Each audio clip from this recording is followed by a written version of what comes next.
This video is sponsored by SimpliSafe. There's no safe like SimpliSafe. When you think of a haunted house, you might think of creaky floors, flickering lights, maybe a door slamming itself shut in the middle of the night. Or maybe that classic trope where someone looks into a bathroom mirror, bends over to wash their face, and boom, looks back up into a jump scare of a ghost standing behind them. Our obsession with haunted spaces gives us a chance to confront and explore our primal fears and satisfy curiosities of the dark unknown. And there's usually some awful reason why the place is haunted in the first place. A violent tragedy that happened some years ago with residual unresolved trauma, inviting evil spirits to haunt the living. Perhaps it was Victorian-era literature that first reinforced this obsession. Folklore usually insists these spooky insights are a reflection of society's anxieties and flawed morality. But what if I told you that several haunted houses, specifically famous castles and halls, could be traced back to one source? One man, determined to immortalize his legacy and reign, who left a trail of dead wives behind. Wives who, to this day, have been seen as spirits roaming the very same homes they were left in. Ghostly symbols of betrayal and injustice. This is the story of King Henry VIII, whose political and marital ambitions, despite taking place centuries ago, serves as a reminder today of the human cost that comes with power. And to understand his story, how his ghost wives came to be, we must first understand how they lived and ultimately died. So hello everybody, today we're going to be talking about King Henry VIII's ghost wives, and how many a haunted story trace their roots back to them. This was a video that was intended to come out on Halloween, but I didn't do that, so here it is now. So happy Halloween, let's pretend. While I'm sure many of you are familiar with King Henry VIII, you may not be familiar with how he inspired many a ghost story. So if that sounds interesting to you, stick around after the ad as we talk about the ghost wives of King Henry. Of course, one of the scariest things that can happen is someone breaking in. I've had instances at my home or at a business where it seems like someone was there without your permission. And it's terrifying to think that the safety of you and those you love might be in danger. That's why it's important to have security on your side. Security like today's sponsor, SimpliSafe. I love SimpliSafe because it takes all of the headache out of making sure your house or business is protected. I got a SimpliSafe system for my home and then immediately got another one for the ARP office, because SimpliSafe just took all of the guesswork out of what I need. That's because it's one system that incorporates your cameras, your smoke detectors, your motion sensors. Not only can you manage it all and view it from your phone, but you can even use SimpliSafe's ActiveGuard. See, the problem with most security systems is they alert you after someone has broken in, which ideally you don't want to happen at all. Well, thanks to ActiveGuard, if someone suspicious shows up, like for example, trying to get through a window in the middle of the night, an agent from SimpliSafe can trigger spotlights, alarms, and alert the police before they even break in. And now these protection plans even apply to their smoke and carbon monoxide alarms. It even applies to any emergency you have around the house. Say it gets too cold during the holidays and you have a pipe burst. SimpliSafe can alert you to that, or if you're away from the house traveling, they can stop someone from breaking in before the break-in occurs. Their monitoring plans start at around $1 a day. And for the holiday, SimpliSafe is offering up to 60% off on their products. Your security matters, and when it comes to being safe, you might as well make it simple. So if you want to get in on this offer, then now's the perfect time. That's because you can save 60% off your SimpliSafe security system when you sign up for a professional monitoring plan and get your first month free. That is right, 60% off and your first month free. All you have to do is head to the link in the description at simplisafe.com/Wendigang to customize your plan today. And remember, there's no safe like SimpliSafe. Thank you all for watching the ad. Thank you to SimpliSafe for sponsoring the channel. We are now back to the video. We are going to go ahead and get into it, but as always, thank you for watching. Like most emotionally stunted men, we're not going to start with the man himself, but instead, his family. In January of 1486, Henry VII of Lancaster and Elizabeth of York were married. It was a monumental event that united two major families that had been fighting each other for years. This period of civil wars in England, called the War of the Roses, involved the House of Lancaster, symbolized by a red rose, and the House of York, symbolized by a white rose. Their battle for the crown started with King Henry VI of Lancaster, whose weak and ineffective rule created political instability and disputes between the noble factions. This fostered ambitious claims to the throne and feuds over governance, as economic woes lingered from the 100 Years' War with France, and on top of that, privatized armies further fueled these conflicts. One claim by Richard, the Duke of York,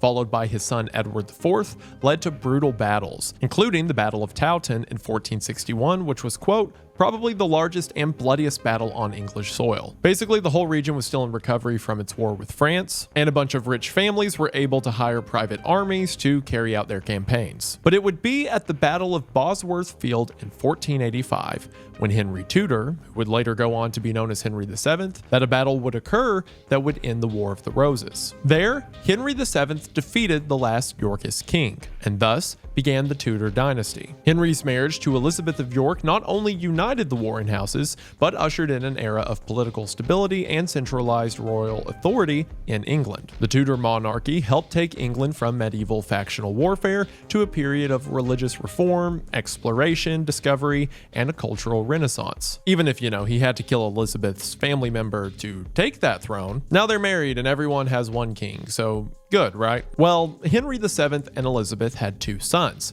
Arthur and Henry, who would later become Henry VIII, our central figure to this story. This new generation symbolized the next step forward for a promising, united England, and both boys were raised to become the rulers that the country would need. As the firstborn son, Arthur was groomed to become the next king from the time he was a toddler. Even his name, Arthur, was given to him, quote, to evoke memories of the great British king. Or, the guy in Camelot with a round table full of knights. So, Arthur was named after the ideal British king. There was a lot of expectations on him. When Arthur was a toddler, his father, Henry VII, negotiated the preliminary treaty of Medina del Campo with Spain. In this treaty, Henry VII proposed that Arthur would be married to Catherine of Aragon, the young daughter of the Spanish king and queen. And in 1496, after further negotiations, it was agreed that Catherine would come to England in 1500 when Arthur was 14 and Catherine was 15. She would end up arriving a year later in October of 1501 when she was 16 years old. Which, yes, is very young to get married, but let's just be thankful in this scenario that her husband was also her age, and not the ages people tended to be in child weddings at the time. Arthur and Catherine were married 1 month later in November of 1501. The couple set up their household at Ludlow Castle, located on the border between England and Wales. Everything was set for the newlyweds to settle in and ready themselves for the power that would soon be passed down from Arthur's parents. However, in March of 1502, only 4 months after getting married,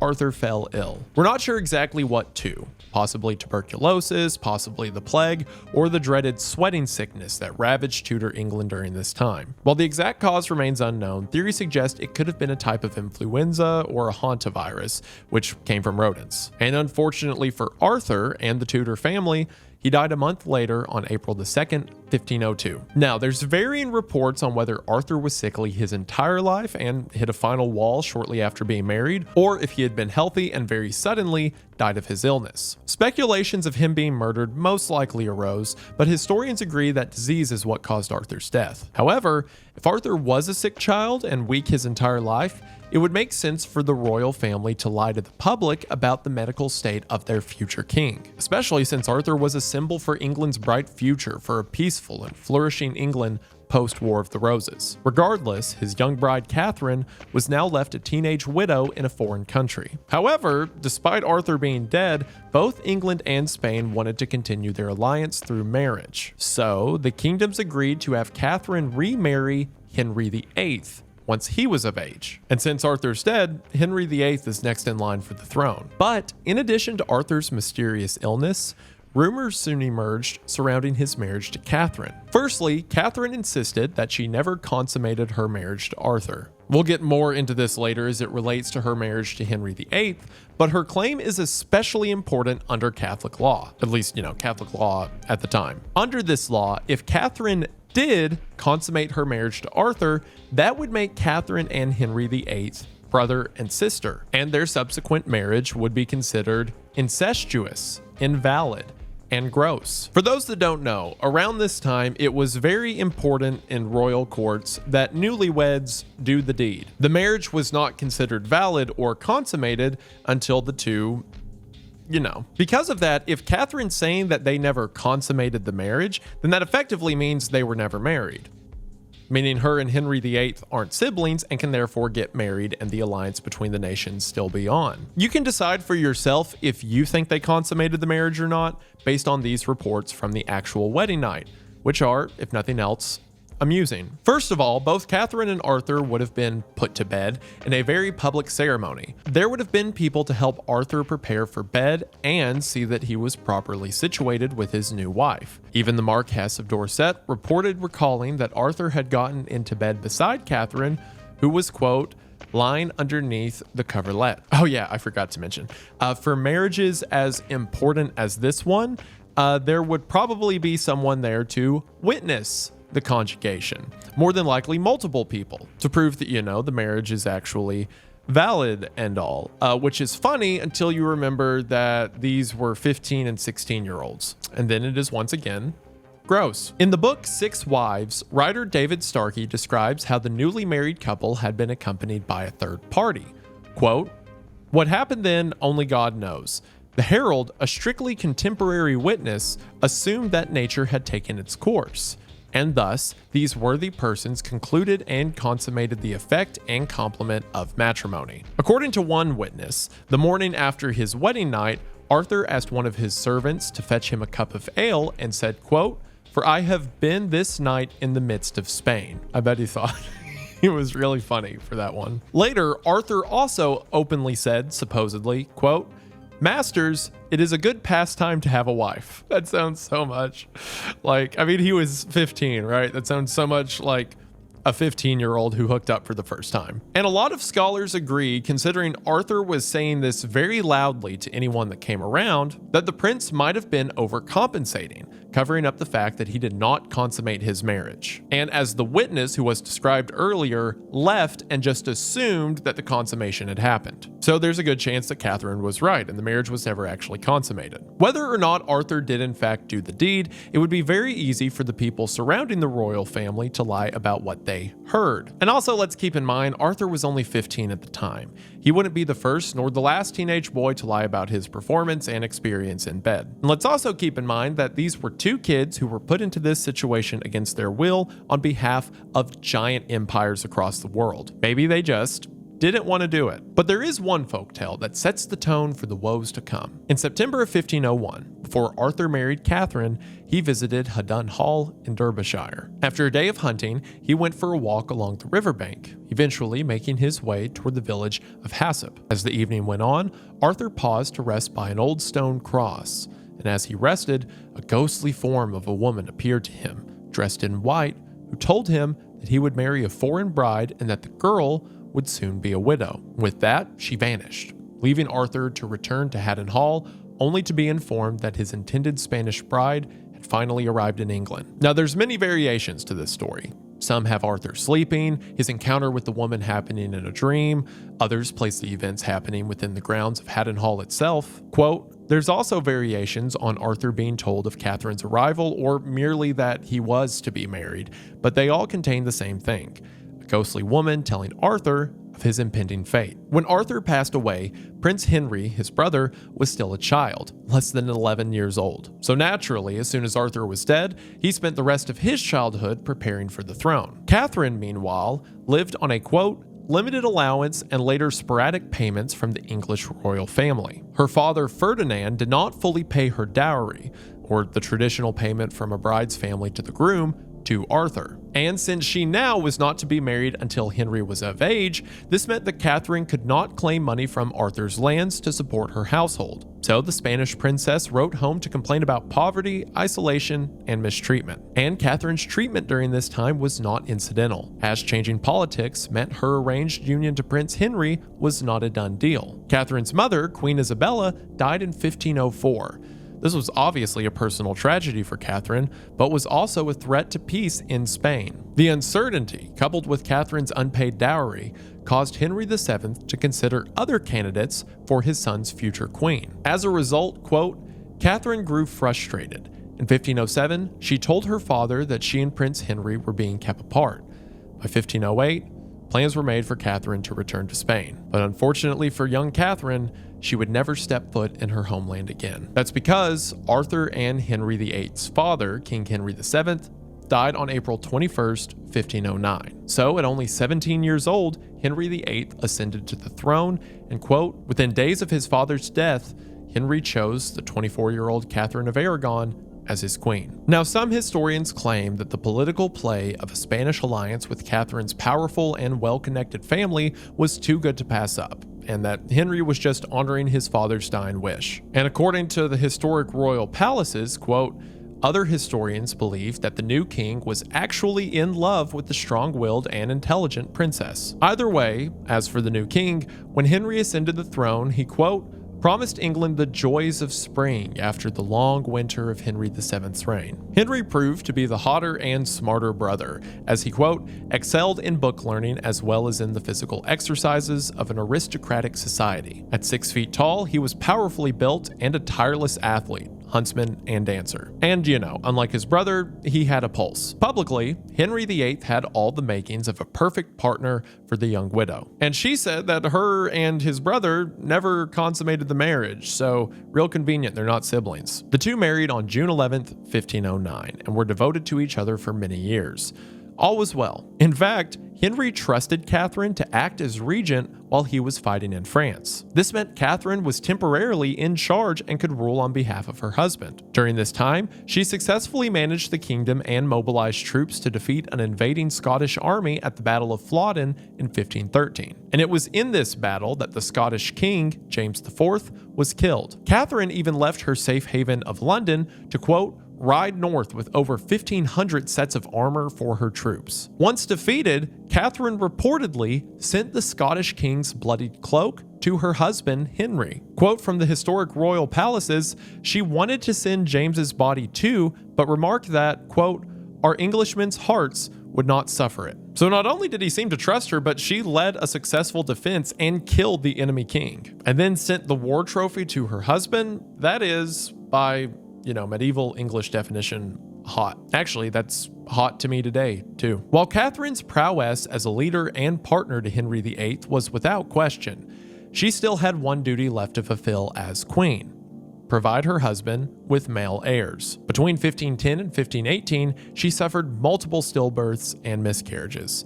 The number of times Catherine became pregnant is unknown, but the closest she got to providing a son was in 1511. It was then that she gave birth to Prince Henry, Duke of Cornwall. The christening celebration included a lavish tournament at Westminster.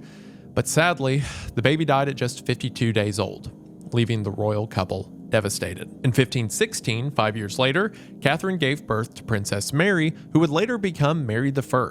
She would be Catherine's only child to survive to adulthood. Both Henry VIII and Catherine adored their daughter, yet Henry was still anxious for a boy. 2 years later, in 1518, Queen Catherine would endure her last pregnancy.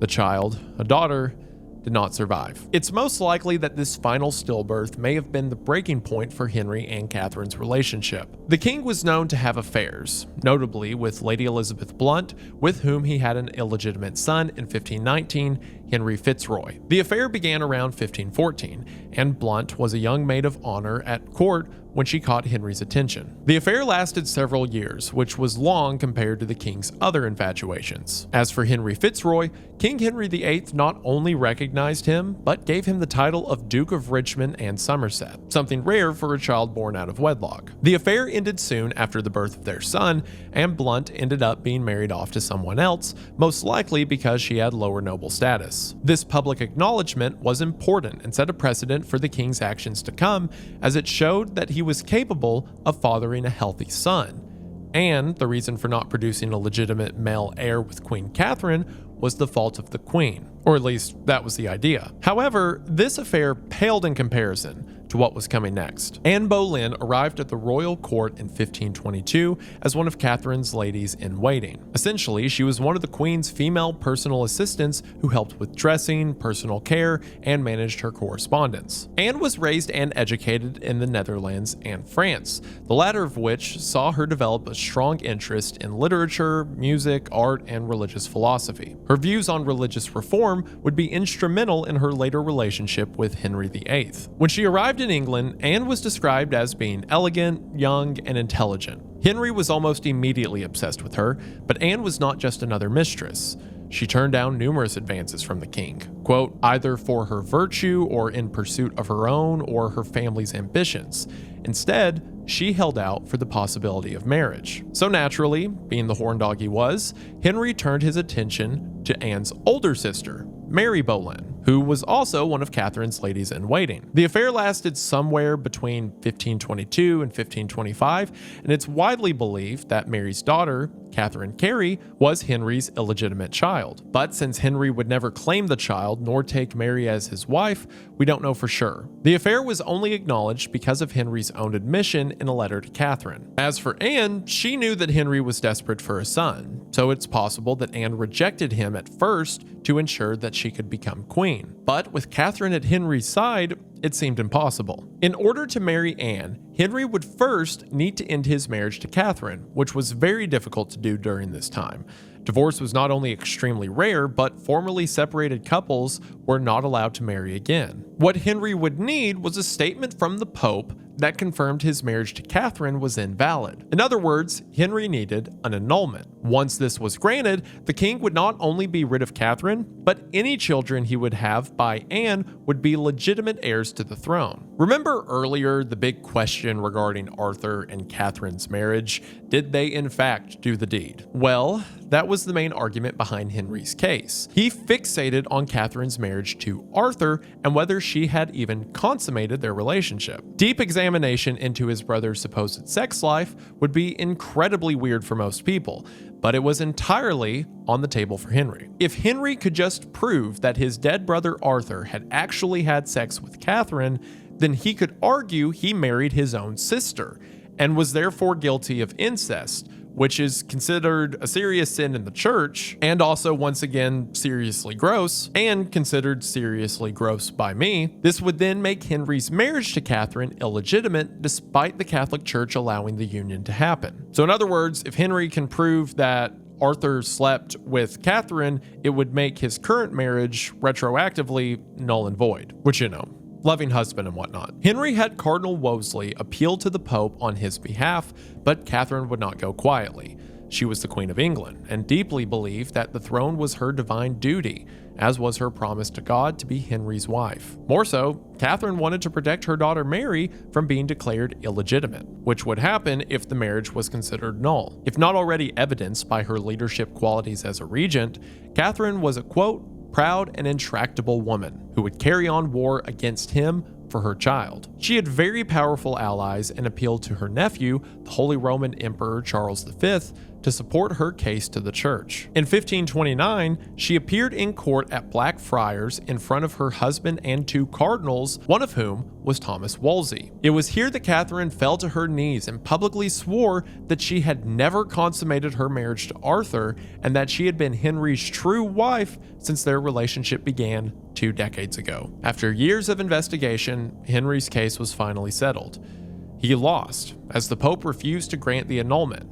But the king would not accept defeat, and what he did next was unthinkable. He broke ties with Rome and the Pope. Inspired by the Reformation, a movement that challenged the Catholic Church's authority, Henry declared himself the supreme head of the Church of England. This new title and position allowed him to decide England's religious future, which included, you guessed it, new rules about divorce and annulment. Think about that. All the years that England was directly tied to the Catholic Church, done away by a guy saying, I don't like my wife. If Martin Luther would have just thought of that, it might have been a lot easier for everyone. 7 years after their courtship had begun, Anne Boleyn married Henry VIII in January of 1533. Their marriage was technically bigamous due to the fact that his marriage to Catherine was not yet annulled, though it would eventually be annulled in May of that year. So for a few months, he was technically married to both of them.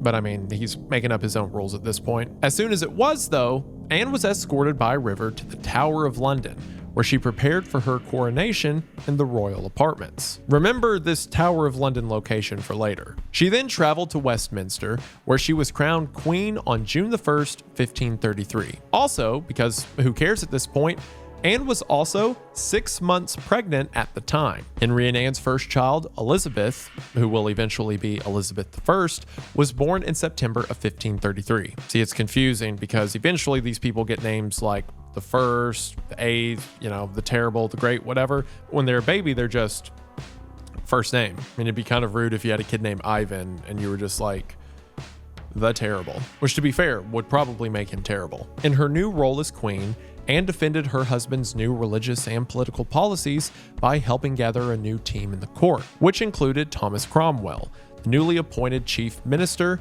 and supreme head of the Church of England. Part of Cromwell's new position as the head of a newly formed church was the dissolution of the monasteries. The religious houses were destroyed, pillaged, and sold off. The sacking of these institutions would test and eventually crater the Queen's support for the king. Anne, who had been under the impression that the profits from the old monasteries would go towards charity, took issue when Cromwell put those profits towards the royal coffers instead. Henry and Anne would have a falling out over this issue. On top of that, the couple did not have any more children after Princess Elizabeth. Several miscarriages between 1534 and 1536 may have contributed to Henry, who was always a spiritually superstitious man, to doubt whether he had made the right decision in marrying Anne. Which, wow, inventing a new religion to have an affair and then marry your mistress, that might have been a mistake. Who would have foreseen this? Naturally, Henry began to look outside his marriage for solutions, as his relationship with Anne, which had been built on passion and expectation,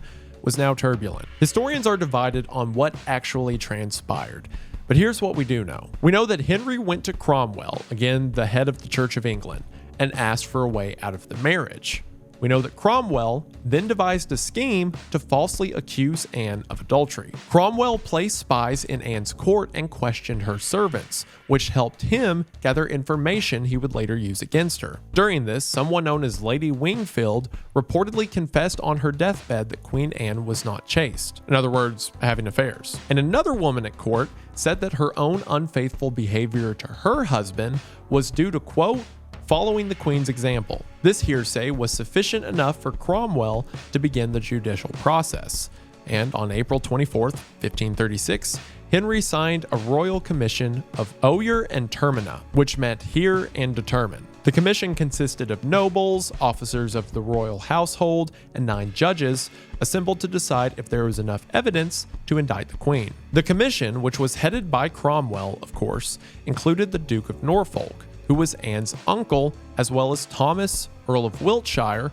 who was her father. As you could imagine, considering all of this was a conspiracy built by the king, things did not go well for the Queen, as evidence against her mounted. The wife of her brother George accused the pair of incest.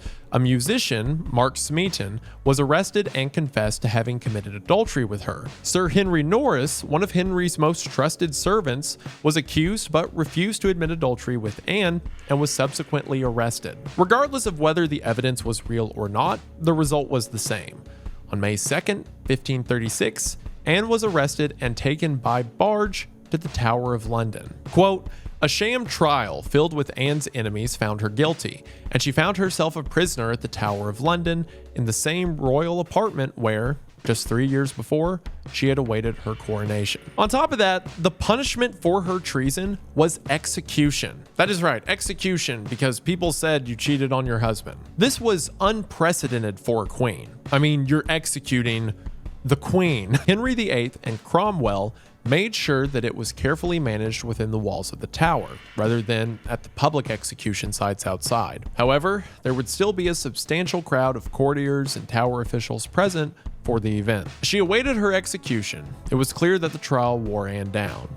Quote, after everything that had happened to her in such a brief span of time, it's safe to say that she was worn out and ready to depart the world, as she made clear during her last days in the tower. The night before she was executed, Anne joked to the constable of the tower by saying, quote, I heard say the executioner was very good, and I have a little neck. Gosh, what a heartbreaking quote. Ow, she said before putting her hands around it and laughing. It seems Henry had granted her the small mercy of dying at the hands of a skilled swordsman rather than an executioner's axe. Sometime during her imprisonment, it is said that Anne wrote a poem titled, O Death, Rock Me Asleep. The poem was about how she welcomed and embraced death. Here's a stanza from it. Quote, O death, rock me asleep, bring me to quiet rest. Let pass my weary, guiltless ghost out of my careful breast. Toll on, thou passing bell, ring out my doleful knell. Let thy sound my death tell.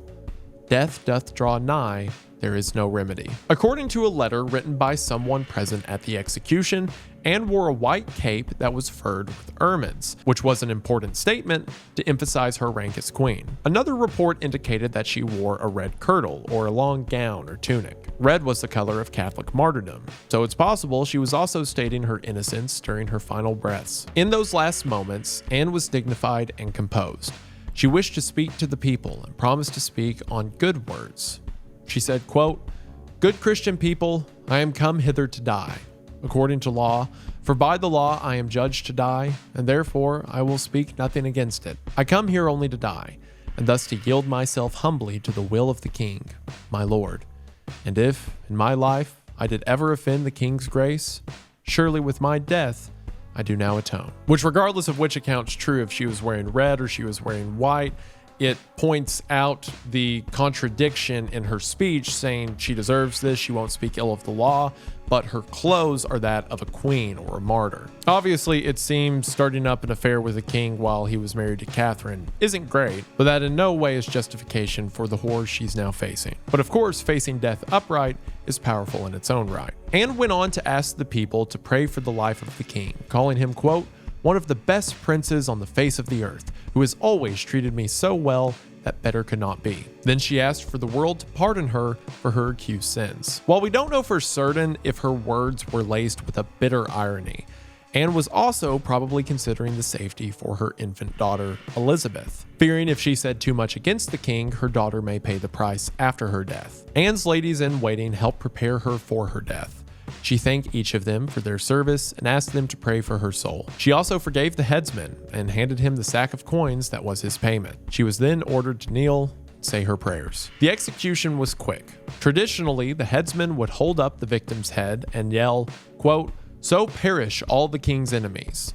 But there was no record of this at Anne's execution. Once her head fell, it was immediately covered by a white handkerchief, and within seconds, the cannons along the Tower Wharf fired off to signal Anne's death to the world and to the king. Most notably, Anne's body rested on the scaffold for a few hours after her execution because preparations for her burial had not yet been made. It was her ladies that finally came and cleaned her body, wrapping it in a white cloth out of fear that their mistress would be handled by inhuman men. The very next day, after Anne's execution, Henry was engaged to another woman, which real salt of the earth guy and all. Jane Seymour was Catherine and Anne's former lady-in-waiting, who, like Anne, initially refused the king's affections for her while he was still married. As you could expect, this only intensified his feelings for her, and seeing how Jane came from a family with 10 children, this genetic signal of fertility was a great match on paper for Henry,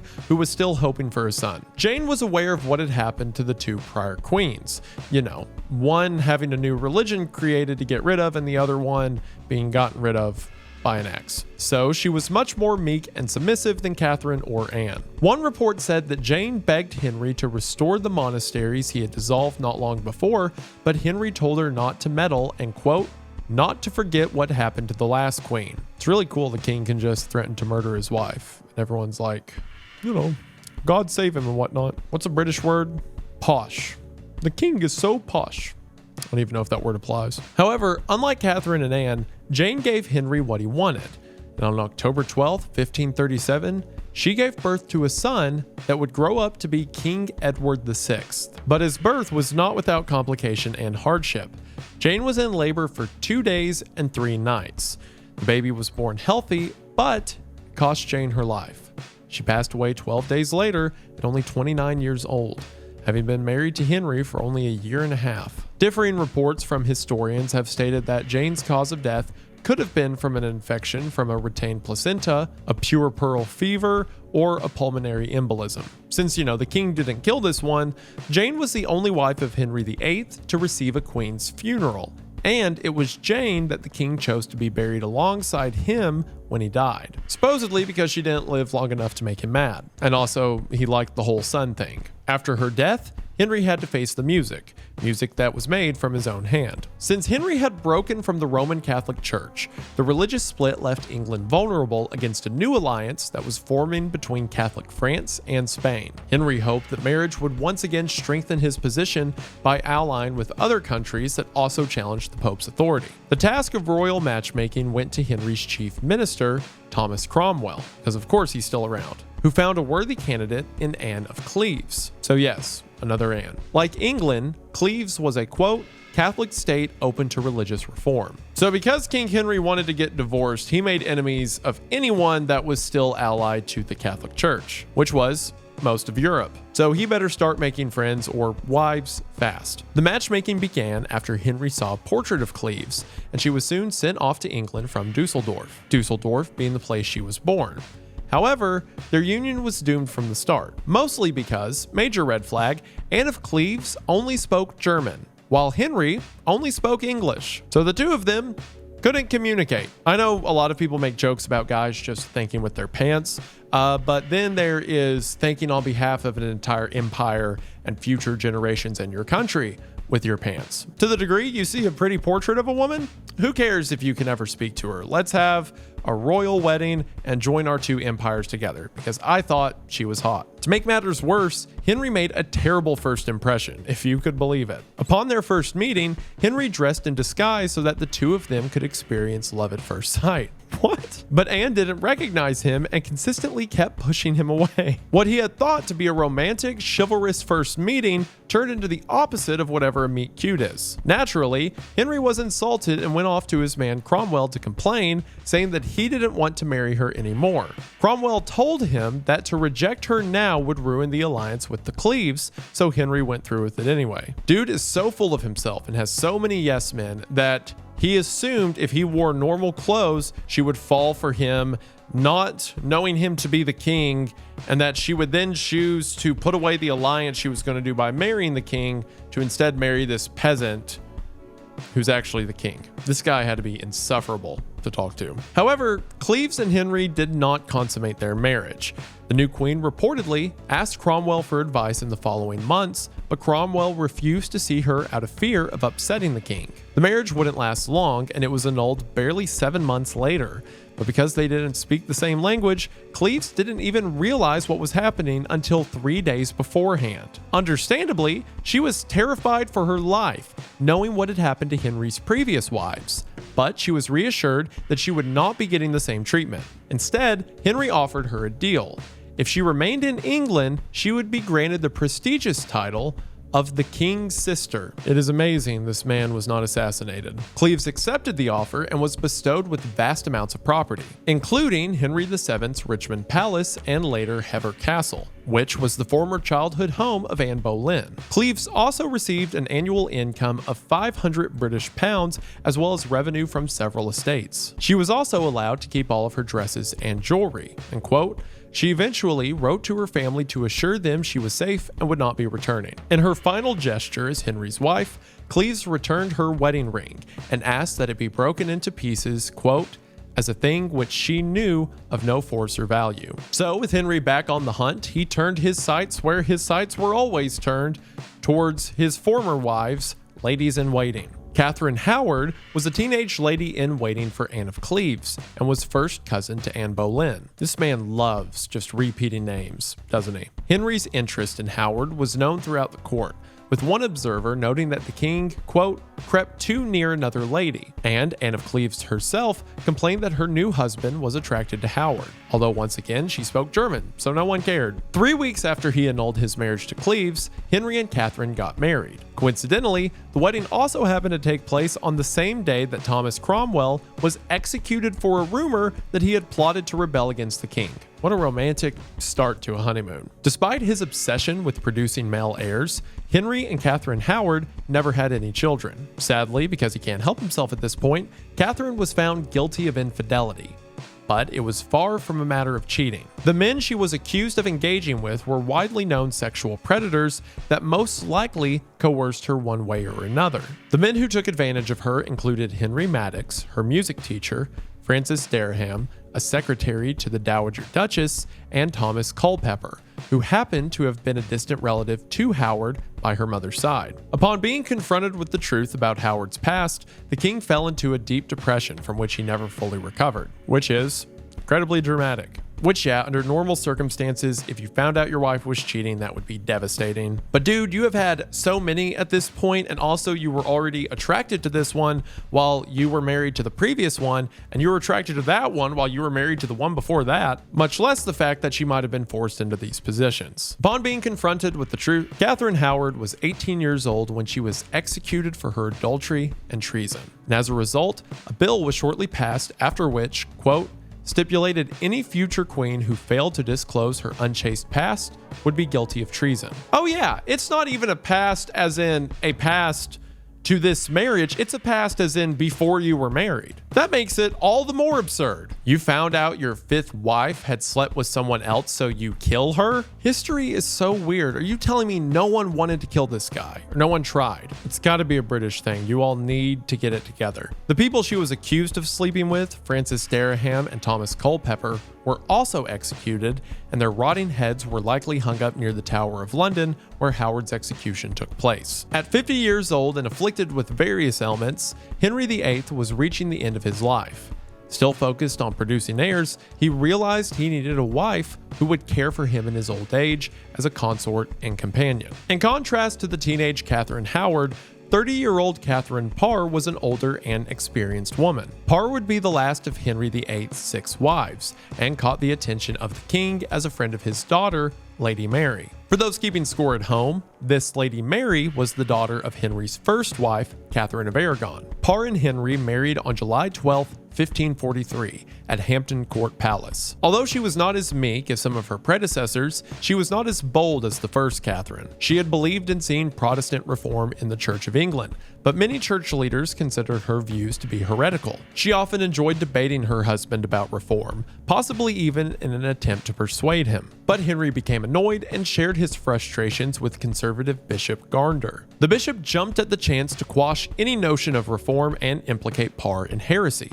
So, he launched an investigation into the new queen and her ladies. It's just so absurd that Henry would marry someone and then not like them and then stage a massive political or religious coup to have them executed or excommunicated. Except for Anne of Cleves. She spoke German, so she's fine and gets a lot of money. Once she caught a glimpse at an order for her arrest, Parr immediately faked an illness and begged to see the king. She explained to him that, quote, she only argued with Henry to learn from him and to take his mind off his illness and injuries. She was a silly, poor woman, and the king was her only anchor, supreme head, and governor here on earth, next to God. All the while, Parr had any incriminating books removed and was left safe from the certain doom that had befallen so many of Henry's past wives. In his later life, Henry became obese, his waist measuring at 54 inches and requiring him to be moved around with the help of mechanical devices. A jousting accident in 1536 saw the king suffer an untreatable leg wound,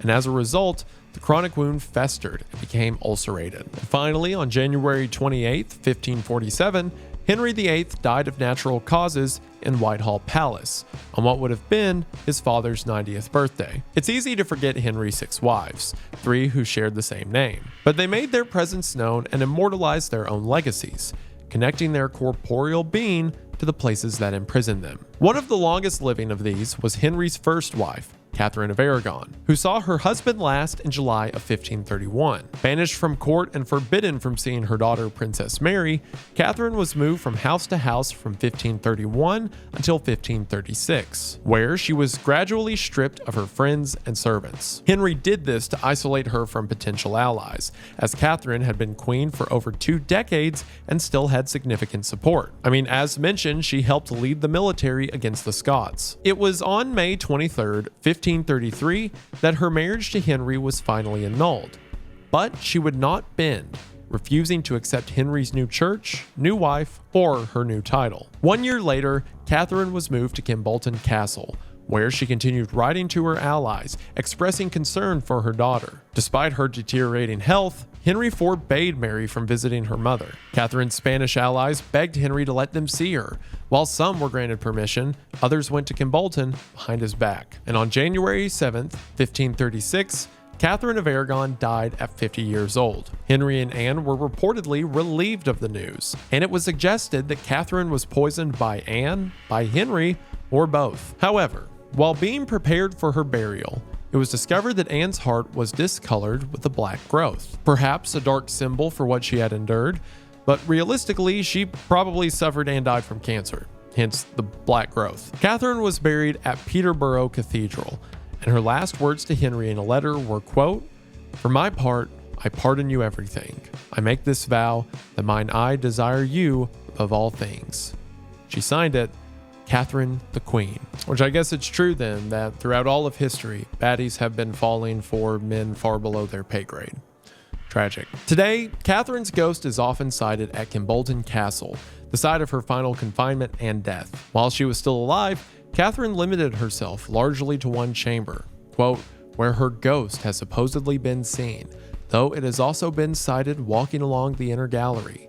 The castle is also thought to be haunted by the ghost of a child who died after falling from the battlements. The castle underwent renovations in 1690 to 1720 to match the updated modern style of the time. As a result, Catherine's ghostly legs and lower body reportedly project from the ceiling, while on the next floor up, her head and shoulders glide along the floor. This new position suggests that Catherine's ghost walks the same pathway she did when she was alive, but the rebuilding and change in the building's foundation moved where those halls actually sit. While Catherine's ghost is said to haunt only one location, the violent manner of Anne Boleyn's death resulted in her ghost haunting more places than any other of Henry's wives. Which, according to legend, but where's the fun in that? A ghostly Anne has been seen wandering the grounds at the Tower of London, always headless, though sometimes with her head nestled in her arm. In 1864, a guard saw the former queen as a figure in white. Thinking she was an intruder, he rushed at her with his bayonet ready to strike,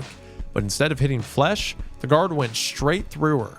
Realizing he had tried attacking an apparition, he fainted. Anne's ghost has also been spotted at her childhood home, Hever Castle, especially around Christmas, where she wanders the castle singing melancholy songs.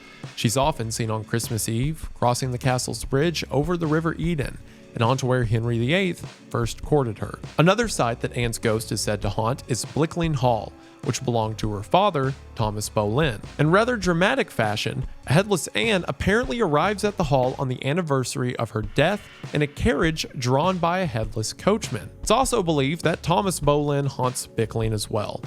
Like father, like daughter. Anne has also been said to appear at Hampton Court Palace wearing a blue dress, as well as at Marwell Hall and Windsor Castle, the latter of which is apparently home to a number of ghosts, as I imagine most structures would be in England because the buildings are like a millennia old. That's a lot of years for someone to die there. As for Jane Seymour, she supposedly returns to Hampton Court Palace on the anniversary of her son's birth, October the 12th. Walking through the cobbled grounds and on the stairs near a gallery, usually carrying a candle, Jane is often seen dressed in white. She is also said to haunt the Seymour house of Marwell Hall, though she remains indoors. Funny enough, with no ill will between herself and Henry, Anne of Cleves seems to be happily at rest in the afterlife, with no ghostly sightings reported. Turns out, all you have to do to get along with him is just not talk to the guy. As for Katherine Howard, well, as mentioned earlier, she was placed under house arrest when accusations of her unfaithfulness first emerged. Legend has it that she managed to escape her guards and fled down the haunted gallery at Hampton Court Palace, where she found the king at prayer. She screamed her innocence and became hysterical, repeatedly banging on the doors until she was dragged away, still screaming. Allegedly, her screams can still be heard along the gallery, and many people have apparently felt overcome by emotion at the sight. Howard herself has been seen walking across the gallery towards the royal pew before being pulled backwards, screaming at the top of her lungs. Howard has also been seen, although much more sporadically, at the Tower of London. where she was executed. Katherine Parr is said to haunt Sudeley Castle, where she is buried. Reportedly, the sixth wife roams the castle corridors looking for her infant daughter, who is believed to have died around the age of 2. In 1860, a worker on the estate, Fred Simmons, encountered Parr's ghost. He encountered it when he was called in to fix a broken blind by Emma Dent, who was the mistress of the castle at the time. Mistress as in running it, not like she was having an affair with the castle. Probably. After repairing the blind that evening by candlelight, Simmons went through the Chandos room. It was then that his candle suddenly went out. He then felt a woman rush past, her silk dress rustling. Simmons presumed it to be Mrs. Dent, but on speaking to the castle housekeeper, Mrs. Bayliss, he discovered that no one else had been upstairs at that time. Quote, he later confessed that sometime previously, he had taken a tooth from Katherine Parr's coffin.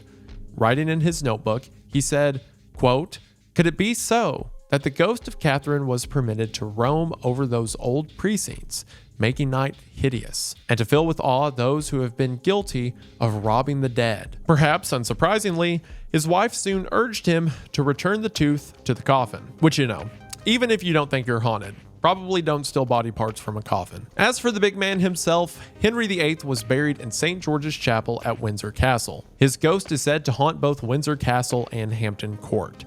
At Windsor, he wanders the castle, groaning in pain as a result of the ulcer on his leg, while at Hampton Court, his ghost was apparently caught on a security tape in 2003. I'll let you be the judge of that. In short, these legends surrounding the ghost wives of Henry VIII help explain their lives, their treatment by the king, and overall the Tudor-era themes of guilt and sin. Maybe more than anything, these hauntings are spectral tales that act as allegories for power and betrayal, and ultimately the divine justice served as a result. For Catherine of Aragon, her ghost could be seen as a symbol for faith in suffering, as she was abandoned after refusing her marriage's annulment. Henry's first wife is often seen as the martyr and a beacon of virtue who was wronged by political and personal ambition. In Anne Boleyn, the most famous ghost wife, her spirit appearing at multiple locations could possibly signal to us the injustice and consequences of obsession. Appearing headless in many folktales, she represents how Henry's guilt silenced and ultimately destroyed her. With Jane Seymour, her maternal devotion and sacrifice could be a hallmark symbol of her ghost. She arrives on the anniversary of her son Edward's birth. By holding a candle at Hampton Court, she is a symbol of purity and loss, and she's long remembered for giving Henry the male heir he had long hoped for. The screaming queen of Katherine Howard, forever crying for mercy before being dragged to her execution, could possibly symbolize an innocence lost as a result of her youthful betrayal at the hands of the king. Anne of Cleves is the only woman to have no haunting associated with her. She lived out a life in peace, post-annulment, and detached herself from Henry's destructive court. And lastly, Katherine Parr, appearing sometimes as a peaceful ghost, reflects her time on Earth as someone who outlived Henry, sharply contrasting with the unyielding torrents of his other wives. There's an odd satisfaction in her being Henry's final wife, symbolizing closure and spiritual resolution. Even today, ghosts and spirits are considered in lore to return to the land of the living because of unfinished business, whether it's to cause guilt or dole out divine punishment. Such is the case in the ghost wives of Henry VIII. There's a collective unresolved suffering that repeated itself over and over again, 6 times in fact. Infatuation turned to love, turned to cruelty. Faith followed by betrayal. As much physical pain Henry found himself in later in life is probably reflected here in his ghostly indictments. 6 women, a chorus of the wronged and silenced, whose presence today, either in myth or reality, haunt his legacy as much as the halls they roam. Except, of course, for Anne of Cleves. She seemed pretty okay. And that will do it for the story of Henry's ghost wives. Like I said, sorry this didn't come out on Halloween, but I had to talk about it. I just think it's so cool to take misdeeds in history and talk about ghost stories and legends around them and connect the two. I think it's an interesting way to look at the past. And hopefully you all found it interesting as well. And above all else, I just want to say thank you for watching. Thank you all so much for the support you've been showing over here, especially during October. Seeing the amount the channel's been growing and the support behind it is really heartwarming. Y'all are certainly a blessing and we don't take you for granted. Everyone who made this video possible will be linked in the description. Be sure to show them some love. And I believe that should do it for now, but before I go, we just want to say thank you for watching. We hope that you enjoyed, and we'll see you in the next one. Bye! I think that's the only breakup I've ever heard of that created its own religion. There's got to be another one. Maybe I could start it. Who knows?